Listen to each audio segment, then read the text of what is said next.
Nursing होते तरी आणखी सुरेल. पण एकंदर अर्थव्यवस्थेवर किती गंभीरपणा होईल हे जे मुख्यमंत्री प्रधानमंत्री सांगायचं प्रयत्न करतायत त्याची तितक्याच गांभीर्यानं सगळ्यांनी नोंद घ्यावी आणि त्यासाठी त्यांची उपस्थिती हे अत्यंत महत्वाचं आहे. आज मी सकाळपासून त्या संधी मिळेल त्यावेळेला टेलिव्हिजनवर बघतोय तुम्ही मोटरसायकलवर जातोय भयंकर आहे. तुम्ही चालत जातोय आपल्या ऑफिसला एकाने तर जाहीर केलं की मी म्हणते आहे पण माझ्या गाड्या मी कमी केल्या. त्या 17 होत्या, आता 17 होणं आम्ही 8 वाजलेलं. मला तर धक्काच बसला की 17 गाड्या यापूर्वी कशासाठी होत्या हे काही मी समजू शकतो. आणि कमी केल्याच्या नंतर त्या 8 आणल्या त्याचा अर्थ या सगळ्या बघण्याचा दृष्टिकोन हा अधिक गांभीर्याचा असला पाहिजे हे याच्यामधून स्पष्ट होतं. तरी अशी स्थिती या देशात झाली नाही असं नव्हतं. पण ठीक आहे, त्याच्या अधिक चर्चा न करता एकंदर देशाच्या अर्थव्यवस्थेवर आणखीन काळजी करावी अशी स्थिती येऊ नये त्यासाठी या ठिकाणी या प्रश्नावर सगळ्यांनी सहकार्य करावं. हे ज्यावेळी सांगतो त्यावेळेला मुख्यमंत्री आणि अन्य घटकांनी सुद्धा आपली भाषा ही लोकांनी याच्यात सहभागी यावं यासाठी पुरुषच असले पाहिजे. मी महाराष्ट्राच्या मुख्यमंत्र्यांनी काल आणि आज स्टेटमेंट पाहिलं. त्याच्यामध्ये उदाहरणार्थ राहुल गांधींच्या संबंधी त्यांनी जे शब्द वापरले मला स्वतःला ते अयोग्य वाटतं. राहुल गांधी हे विरोधी पक्ष नेते आणि तेही संसदेत विरोधी पक्ष नेता ही एक कॉन्स्टिट्युशनल पोझिशन आहे. हे पद आहे आणि ते लोकसभेचं आहे आणि त्यामुळे सिंगल सवालाची भाषा या पदावर असलेल्या व्यक्तीच्या संबंधी चालली तर आपली स्टेटमेंट लोक अधिक गांभीर्याने घेतात आणि ते घ्यावी अशी अपेक्षा आहे. या संदर्भात आणखी मला काही बोलायचं नाही. त्या बाबतीत तुम्हाला काही विचारायचं असेल तर जरूर विचारू. रुपया तो आपला जो आहे तो खाली येतोय सतत जो आहे तर आणि एकूण जागतिक परिस्थिती युद्ध जे आहे ते अजून सुरू आहे तर हेही कारण आहे असंही सरकारकडून सांगितलं जातं. असं आहे, रुपया त्याची किंमत ही सगळी जावे ही खाली येते. ती काय येते त्याचा विचार करायला पाहिजे. हे खरं आहे की हा जो इराणचा इश्यू आहे त्याचा काही ना काहीतरी दुष्परिणाम हा आहे. पण तेवढंच आहे का? आणि तेवढंच हा असेल तेव्हा हा निर्णय घेण्याचा विषय ठरवला. ज्या दिवशी निवडणुकीचे निकाल लागून गेले त्या दिवशीपासून हे सगळे निर्णय घेतले. निवडणुकीच्या प्रक्रिया चालू होती त्या काळात हे गांभीर्य देशाच्या नेतृत्वानं आलं नसतं. त्या सर्व निवडणुकीच्या काळामध्ये कधीही याबद्दलची जनतेमध्ये जागृती करावी हा विचार आला नाही. इनफॅक्ट मी काल परवा हे बघत होतो की सोमनाथाचं मंदिर त्या सोमनाथाच्या मंदिराला 75 वर्ष झाली म्हणून प्रधानमंत्री तिथे गेले त्याच्यातले काही तक्रार करायच्या कारण नाही.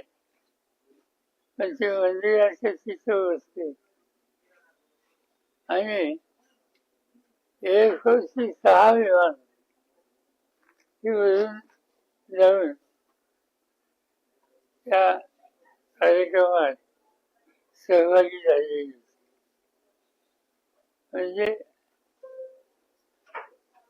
पेट्रोलियम प्रॉडक्ट त्याच्या वाढत्या किमती या संबंधीचं सेक्शन करायच्या आधी 6 विमानं होती ही त्या ठिकाणी घेऊन त्या संबंधीचे त्याची जी काही झीज असते ती दाखवण्याचा प्रयत्न केला. मला एवढंच सांगायचं आहे की प्रश्न परिस्थिती गंभीर आहे. ते गांभीर्य सगळ्या पातळीवर दाखवली पाहिजे. पंतप्रधान म्हणतात की सोनं खरेदी करू नका, परदेश प्रवास टाळा. याचा परिणाम एक शक्य आहे का? आणि याचा परिणाम आपल्या अर्थव्यवस्थेवरती काय होऊ शकतो? असं आहे की खरेदी करू नका हे सांगणं या स्थितीत याचा अर्थ एकच आहे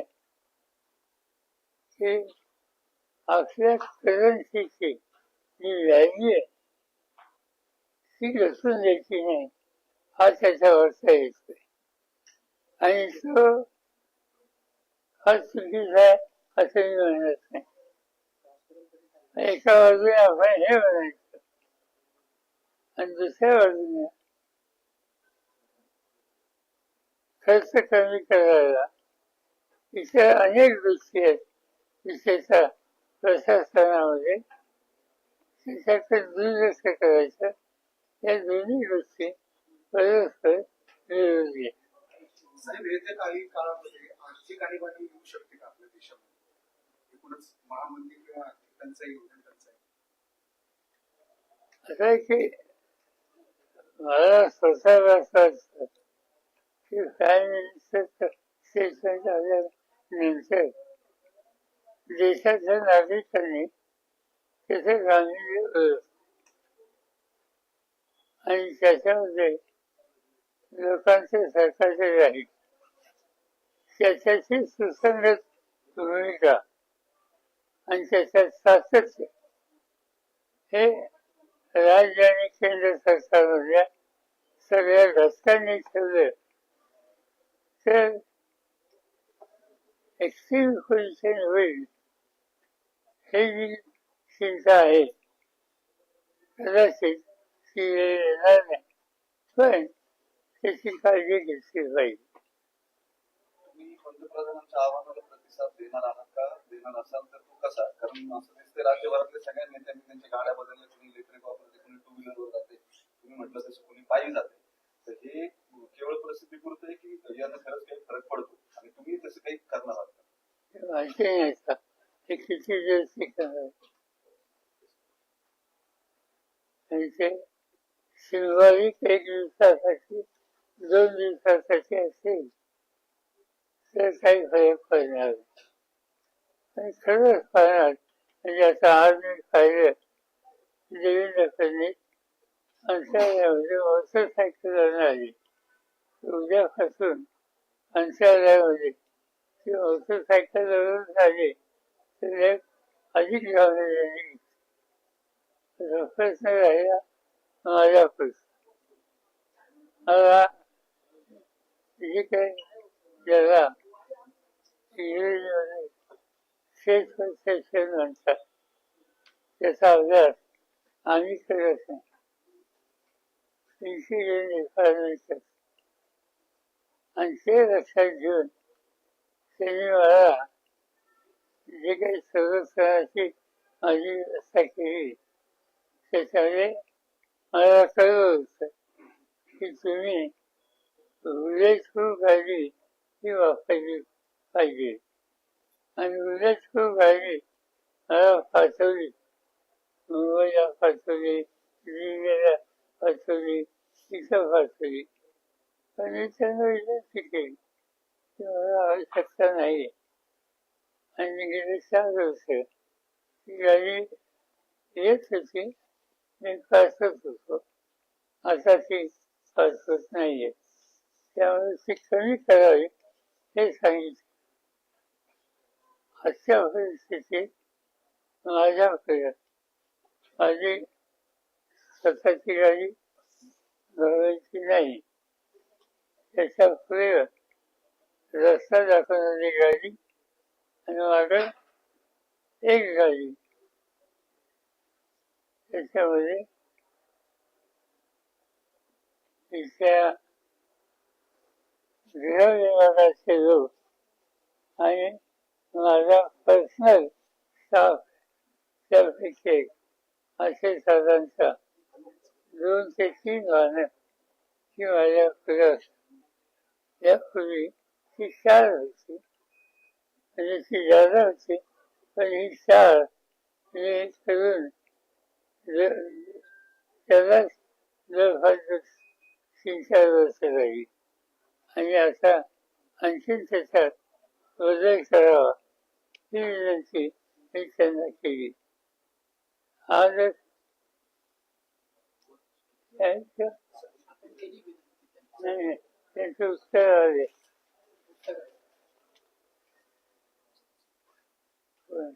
वाचून त्यांना त्यांना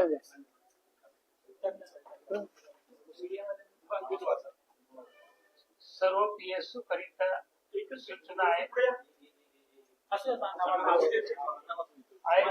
सध्या माननीय पंतप्रधान साहेबांनी इंधन बचतीकरिता त्यांचा ताफा कमी केला आहे. त्या अनुषंगाने बरेच VIP आपल्या वाहनांचा ताफा कमी करण्याची शक्यता आहे. त्यामुळे वाहन ताफा कमी करताना किंवा तशी परिस्थिती निर्माण झाल्यास VIPच्या सुरक्षेमध्ये कोणतीही तडजोड होणार नाही व आपली उपस्थिती कमी होणार नाही याची काळजी घ्या. विशेष सुरक्षा विभाग मुंबई विशेष सुरक्षा विभाग मुंबई यांनी माझ्या सहकार्याने कळलं. म्हणजे याच्या बाहेर आम्ही गेलेलो नाही. आम्ही जातोय त्याच्या बाबतीत त्यांनी आम्हाला त्यांचं मत स्वच्छ या ठिकाणी कळवलं. तुम्ही म्हटलात की सर्वपक्षीय बैठक बोलवावी आणि त्याला मोदींनी यावं. मोदी थेट लोकांशी बोलतात तर सर्वपक्षीय बैठकीला येत नाही. याचा काय परिणाम होतो एकूण निर्णय? सुद्धा कुठेच नाही. म्हणजे विश्वासाचा सराव, अविश्वासाचा सराव, राष्ट्रपतींचं अभिभाषण असे 2-3 ऑकेजन ठेवले ते फारसं कधी येत नाही. मागच्या 7 सेशनमध्ये राज्यसभेत 1 दिवस आली असं आम्हाला पाहायला मिळाले. त्यामुळे साहजिकच देशाचा प्रमुख याची उपस्थिती ही राहिली आणि त्यांच्या सर्व डिस्कशन झालं आणि अन्य राष्ट्रांची काय मताची त्यांच्या लक्षात आली तर त्याचं गांधी सरकारने घेतलंय असं म्हणता येईल. साहेब, इंधनाचा आणि गॅसचा तुटवडा निर्माण झालेला आहे आणि त्याच्यामुळे महागाईचा दर वाढलेला आहे. सर्वसामान्यांना सर्वच गोष्टी महाग होत आहेत. सरकारला ही महागाई नियंत्रणात आणण्याच्या दृष्टीने अपयश आले का वाटते? असं एकदा हा निष्कर्ष लगेच काढण्यायोग्य नाही. या इशूची सुरुवात कुठून झाली? या इशूची सुरुवात झाली इराण आणि तिथल्याच्या आणि विशेषतः लेबनॉनवर अजूनही अटॅक जे चालू आहेत त्या सगळ्यावर त्या भागात एक प्रकारचं चिंतेचं वातावरण आहे. इनफॅक्ट आपण इथून इंग्लंडला जातो कोणी भारतीय घ्या तो हा इराणच्या जवळून जातो तो रूस जाते पण ही स्थिती झाल्यानंतर इराणची आणि अमेरिकेची तेव्हापासून तो रूल बदलला आणि लांबचा रूल हा घ्यावा लागला आणि लांबचा रूल घेण्याला फ्युएल कन्झम्पशन वाढते प्रवास महागात होतो आणि त्यामुळे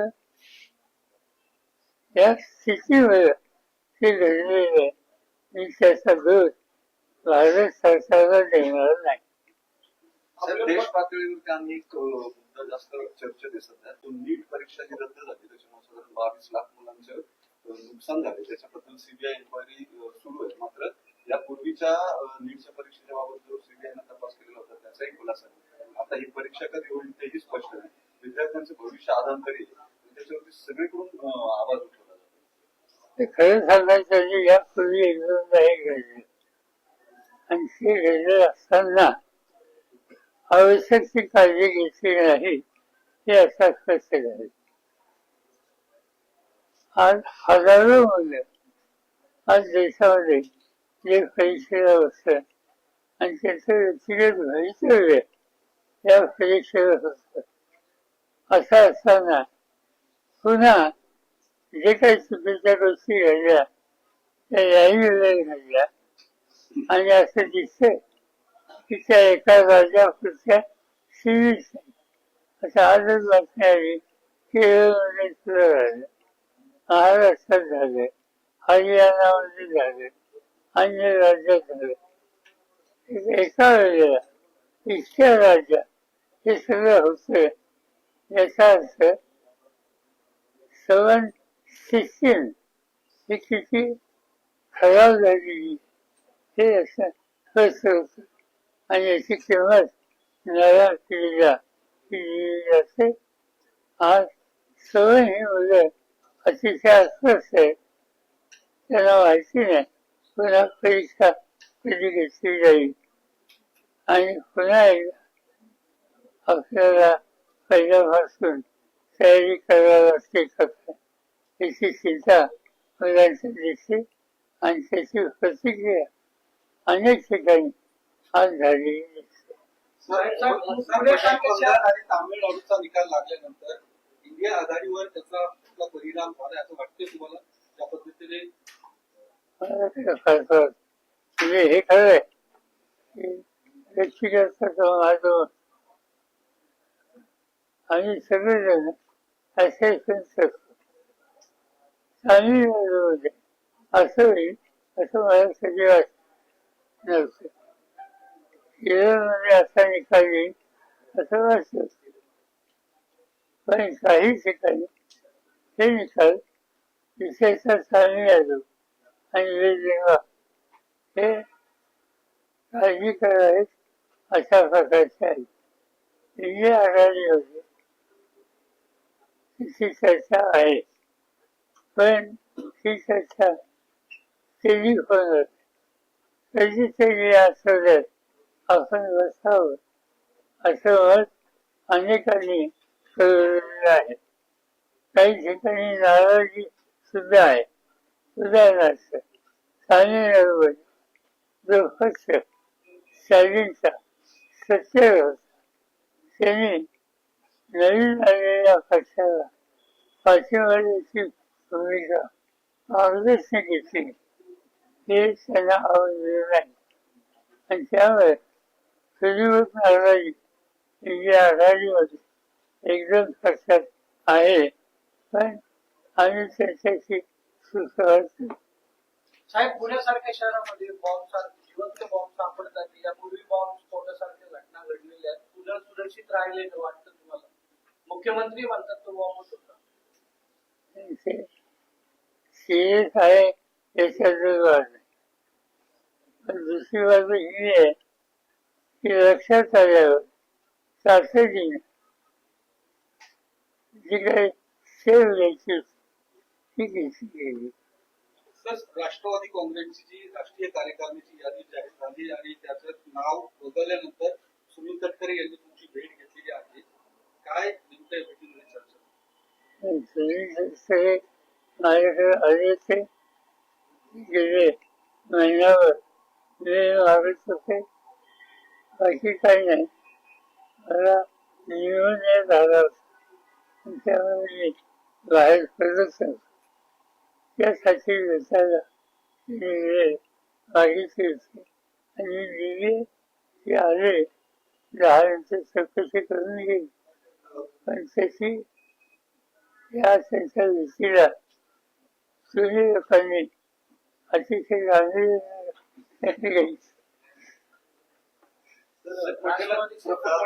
रोहित दादा मध्यंतरी बारामतीमध्ये पत्रकारांशी बोलताना म्हणाले होते की 2029 ला बारामतीमध्ये पुन्हा पवार विरुद्ध पवार असा संघर्ष होऊ शकतो. खास करून जय पवार जेव्हा म्हणाले की आगामी विधानसभा मी लढवावी अशी कार्यकर्त्यांची इच्छा आहे.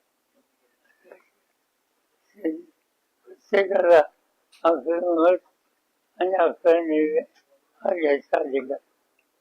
तुम्ही काही या सगळ्या तुम्ही एकत्र सगळ्यांना बोलवलं होतं, काही सल्ला दिला? नाही आमच्या चर्चा झाली कशी काळजी घ्यावी सगळ्यांनी त्याच्यात एकमत झालं त्याच्यातून काही वाद नाही. त्याच्यामध्ये प्रफुल्ल पटेलांचं नाव कार्यकारिणीतनं काढलंय त्याच्यामुळे एक गट अस्वस्थांनी त्याच वेळेला पार्थ पवार आणि जय पवार यांना राष्ट्रीय कार्यकारिणीमध्ये घेतलं. या सगळ्याकडं तुम्ही काय कारण म्हणून बघता? दरम्यानच्या काळात प्रफुल्ल पटेलांनी अध्यक्षांचे सगळे अधिकार कार्याध्यक्षांना द्यावे असं एक पत्र दिलेलं होतं. त्यानंतर त्यांच्या पक्षामध्ये अंतर्गत या सगळ्या घडामोडी घडत आहेत आणि सुनेत्रा पवारांनी पूर्ण ताबा मिळवण्यासाठी पटेलांना बाजूला घेतलं. तुमचं एकूण याच्याबद्दलचं काही आकलन आहे का नाही? भाष्य करायचं काही कारण नाही. दुसरा पक्ष त्यांचे निर्णय घ्यायचा त्यांना अधिकार त्यांच्या संघटनेमध्ये पक्षाच्या भवितव्यासाठी जनमानसामध्ये सगळे जे प्रभावी लोक आहेत त्यांना त्यांनी संधी दिली आणि ज्यांचा प्रभाव कितपत आहे याची शंका कुणाच्या मनात असेल तर ती त्यांना व्यक्त करायची होती का हे मला माहिती. मला हे माहिती आहे प्रफुल्ल पटेल ते तटकरे आज आमच्याबरोबर नाही आणि ते नव्हते पण गेले 25-30 वर्ष आजून प्रफुल्ल पटेल 2003 पासून माझ्याबरोबर होते आणि तटकरे हे जिल्ह्यात नेते होते, राज्यात होते, राज्याचे फायनान्स मिनिस्टर होते, पक्षाचे अध्यक्ष होते. त्यामुळे त्यांच्यामध्ये काय कर्तृत्व आहे याची कल्पना मला आहे. पण ते ज्या संघटनेत आहेत त्याच्यामध्ये कुणाचा किती आणि कसा उपयोग करून घ्यायचा याचा निर्णय घ्यायचा अधिकार आहे. त्या संघटनेचा नेतृत्वाचा तो अधिकार आणि त्याच्या असेसमेंट जसा असेल तसा निर्णय त्यांनी घेतला असावा. सगळ्यात एक चर्चा सुरू आहे की जशी एरवी सुद्धा असते या सगळ्या मागे तुमचा हात आहे किंवा तुम्ही याच्यात बऱ्यापैकी मार्गदर्शक आहात. पक्षावरचा ताबा जाऊ नये म्हणून कदाचित तुमच्याकडनं सल्ला घेतलेला असू शकतो. यात काही तथ्य का? अशा चर्चा आहे. आम्ही चर्चा केलेली नाही, माझ्याशी कधी केली नाही 22 आमदार भाजपच्या सर्वपक्षात अशी चर्चा सुरू आहे राष्ट्रवादीची. वर्षाची वर्षाची अजितदादांच्या निधनापूर्वी दोन्ही राष्ट्रवादीच्या विलिनीकरणाची चर्चा जोरात सुरू होती. मात्र निधनानंतर या चर्चा थांबलेल्या आहेत. आता पूर्णपणे या चर्चा थांबल्यात का? या पुढच्या काळात काही तसं चित्र आहे की विलिनीकरण? विलिनीकरणाची चर्चा अजितदादा असताना आमच्या वतीनं जयंत पाटील आणि दुसऱ्या वतीनं अजितदादा असं झालेलं. अजितदादांची इच्छा होती की आपण एकत्र यावं. जे काही डिस्कशन झालं त्या दोघांच्यात, त्या दोघांनी मला मीटिंग केलेलं होतं आणि त्याचा साधारणतः की आपण एकत्र यावं ही त्या चर्चेचा सुरू होता. त्याच्यानंतर चर्चेचा पवारांची लोक नाकारतायत. आता तुम्ही जसं म्हणता की या सगळ्या संदर्भात बैठका झालेल्या आहेत, मात्र आता त्या पक्षाचे प्रमुख नेते अशा कुठल्या बैठका किंवा अशा कुठल्या चर्चा झाल्याच नव्हत्या. मला अजित पवारांनी सांगितलं आणि जयंत पाटलांनी सांगितलं ते ठाऊक आहे. ते चर्चा जरूर होती, पण त्याच्यात निर्णय झालेला नाही. विकास लवांडे यांच्यावरती शाईफेक करण्यात आली. सध्या सुरू आहे वाद, घुसखोरी केली आणि चालूंनी आरोप करतायत. ते काय तुम्ही कसं बघताय? मला माहिती नाही, मी काय फारसं बघत नाही. आजच म्हणजे असं शिअर पाहिजे केली आणि नाव ते आज काहीतरी लोकशाही मराठी ऐका, पहा, जागरूक रहा.